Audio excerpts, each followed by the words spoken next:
Shalom, my brothers. I truly pray all is well with you and your families.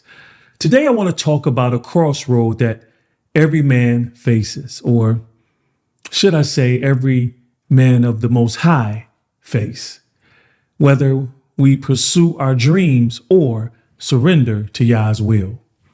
One leads to exhaustion and the other to peace, but only one fulfills your purpose.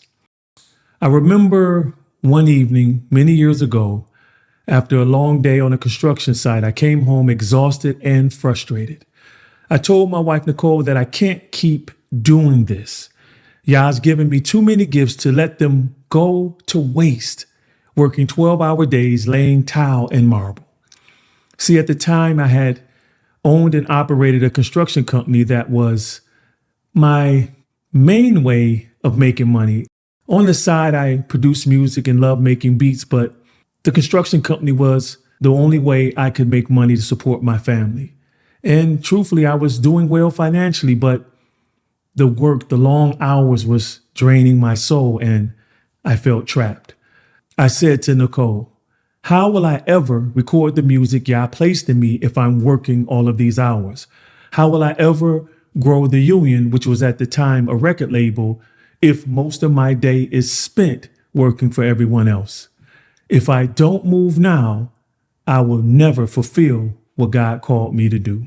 My wife, Nicole, looked at me calmly and said, I never forget this. She said, Jason, be careful. Producing hip hop has always been your dream, but now your dream has become intertwined with ministry.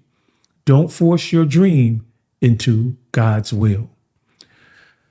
Nicole's wise statement and advice stopped me in my tracks that day. Before I had surrendered my life to Christ, I relentlessly chased the dream of winning a Grammy. But after I got saved, I realized I was still chasing the same dream, but only now it had a different name. It wasn't called a Grammy anymore. It was called a Stellar Award, which is the Christian music industry's highest award. Nicole's statement made me reflect and ponder and ask myself, was I really frustrated with my job, or was I frustrated because my dream wasn't unfolding when I wanted it to? I realized I had confused ambition with obedience. Many of us mistake movement for progress and opportunity for calling. We push, we grind, we hustle, thinking that if we're not advancing, we're somehow failing.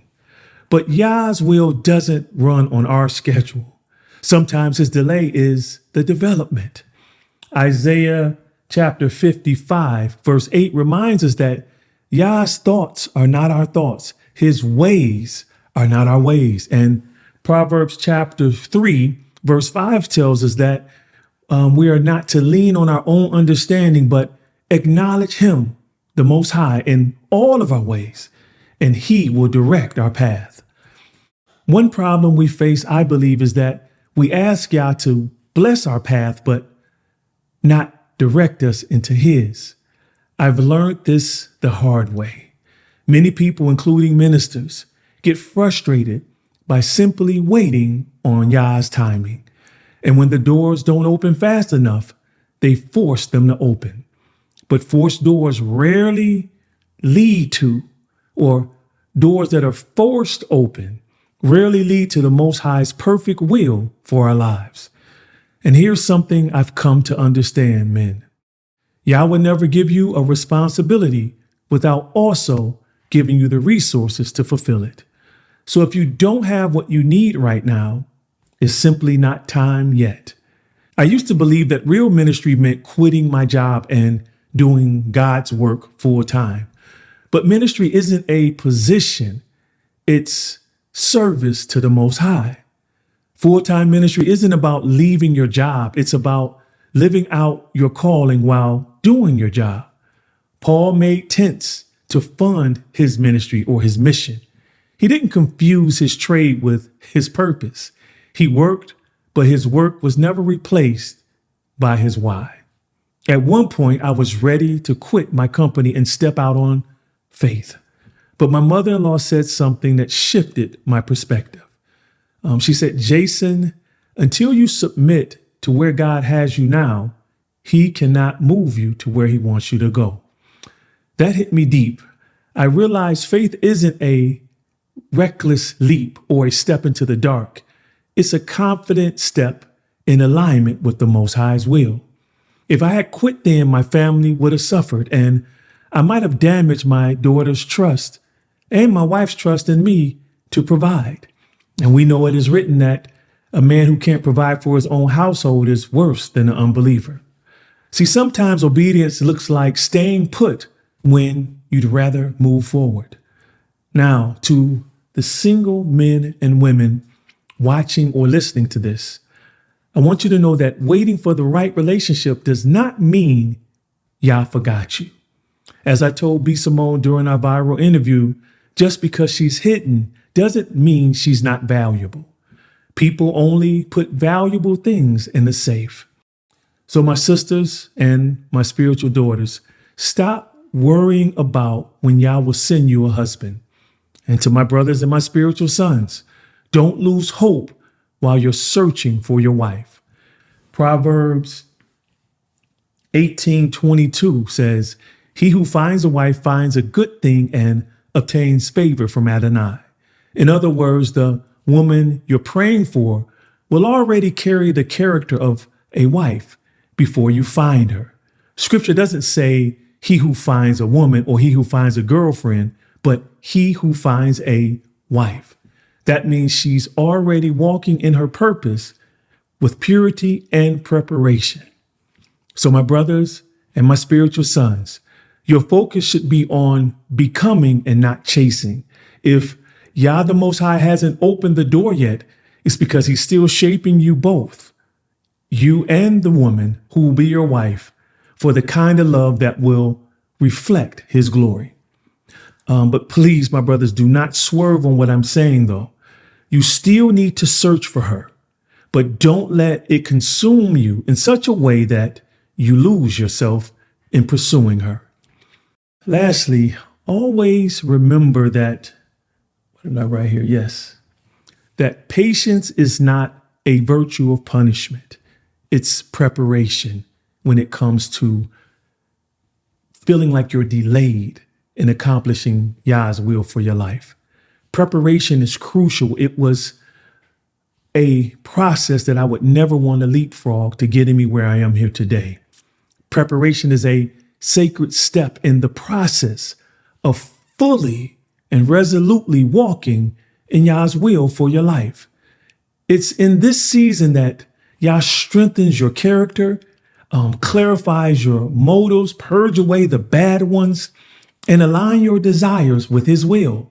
So don't rush what's a divine delay and become who you were meant to be so that Yah will align you with who's meant for you. Looking back, I see how Yah used those long, tiring days in construction, laying tile to shape me. It wasn't wasted time, it was training. Every tile I set taught me the importance of laying a strong foundation before I build. And that took discipline, it took study, it took endurance, it took excellence. Traits I would later need to lead my family and even boys and men in the cave of Adullam. Sometimes Yah hides your purpose inside a place you'd rather leave. But that's where he forms the character necessary for the calling. It reminds me of Joseph and all that he had went through, being sold by his brothers into slavery, then being accused by Potiphar's wife, the man he was serving in Egypt. She accused Joseph of trying to rape her, then being thrown in prison for something he didn't do. All of this was meant to develop his character, his endurance, his integrity, his devotion to Yah, so that when Yah placed him in position to lead Egypt, he would not do it for himself. So now when I talk to the younger men or grown age men or ministers who feel stuck, I tell them this: don't rush your season of preparation. Embrace it. Let Yah mature you before he multiplies what's in your hand. And remember, whatever gift he's given you, it's not about your recognition. It's about what you're reflecting.